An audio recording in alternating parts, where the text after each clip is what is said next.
It was a cold morning in Chicago, the kind where the wind cuts through your coat and bites at your skin. Jonathan Miller stood outside the corporate skyscraper that he had visited every day for the past 3 months. With a worn-out resume in his hand and hope flickering like a dying candle, he took a deep breath.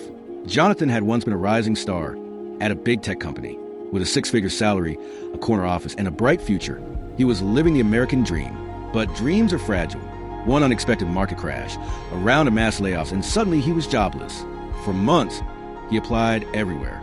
Tech firms, startups, even small businesses. No one was hiring. His savings were almost gone. His apartment rent was overdue. The collection agencies had started calling. And worst of all, his confidence was slipping away. Maybe I'm not good enough anymore, he whispered to himself as he stared up at the towering building. But today was different. Today was his last chance. The building belonged to Stratford Innovations, one of the fastest-growing tech companies in the country. Jonathan had managed to secure a final interview for a mid-level manager position. Not quite the role he once had, but a foot back in the door. Inside the lobby, Jonathan noticed the other candidates. Younger, sharper, confident, all dressed in expensive suits. They chatted casually, scrolling through their phones, while Jonathan sat quietly, rehearsing answers in his head. "Mr. Miller?" The receptionist called. He stood up, smoothed his tie, and walked toward the elevator. His palms were sweating. His heart pounded. But inside, a small voice reminded him, "You've come too far to give up now." The interview panel consisted of 3 executives, all with cold, calculating eyes. "Jonathan, your resume shows a 2-year employment gap. Care to explain?" one of them asked sharply. Jonathan looked at them directly.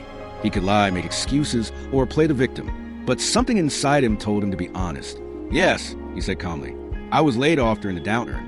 I spent months searching for the right opportunity, while also taking care of my mother, who was battling cancer.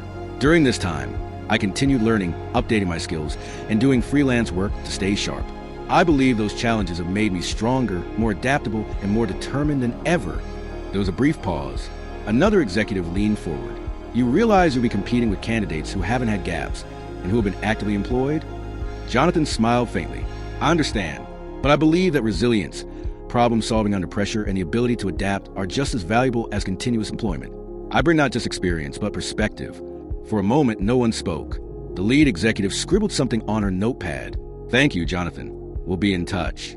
As Jonathan walked out of the building, the cold wind struck his face again. He didn't know if he had done enough. He didn't know if this would finally be the break he needed. For days, he waited by the phone. Every time it rang, his heart skipped a beat, only to be disappointed by spam calls or friends checking in. Then one morning, his phone buzzed. "Hello, Mr. Miller? This is Karen from Stratford Innovations. Congratulations, we'd like to offer you a position." Jonathan froze. He blinked, almost not believing what he heard. "Are you sure?" he blurted. The voice chuckled. "Yes, Mr. Miller. Your honesty and determination impress the panel. We believe you'll be a valuable asset to the team." As tears welled up in his eyes, Jonathan softly whispered, Thank you so much." 1 year later, Jonathan sat in his new office, not the corner office yet, but getting there. He had led his team through several successful projects and was recently promoted. More importantly, his mother was in remission. His debts were paid, and life was slowly returning to the dream he once had, but with more gratitude this time. He often thought about that cold morning, how close he'd come to giving up, but he didn't. He had one more shot, and he gave it everything.